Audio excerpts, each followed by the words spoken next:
na ciência. Cruz do Calvário, remissão de pecados. Foi levado como ovelha muda, ressuscitou como leão, porque todos pecaram e restituído da glória de Deus estão. Sangue derramado não foi em vão, ao lado dele dois ladrões. É chegado o fim, é chegado o fim. Um se arrependeu no mesmo instante, tava no jardim. Pela graça sois salvos, por meio da fé. Isto não vem de nós, é dom de Deus.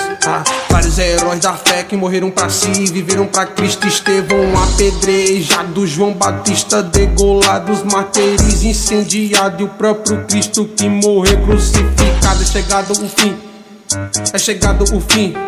Creia no Evangelho e credes em mim. É chegado o fim, é chegado o fim.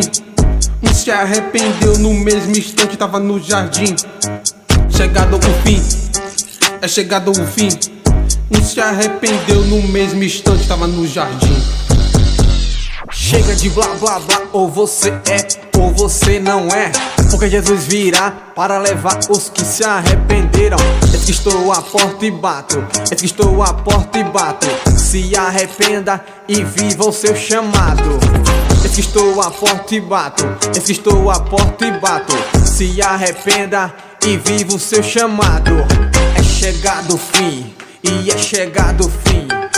Se arrependa e creia em mim. Chegado o fim, é chegado o fim.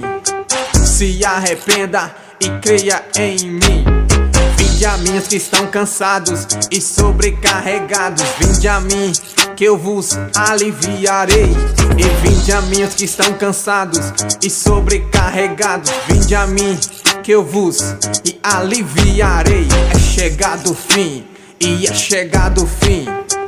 Arrependei-vos e credes em mim. Vai! E é chegado o fim, e é chegado o fim. Arrependei-vos e credes em mim.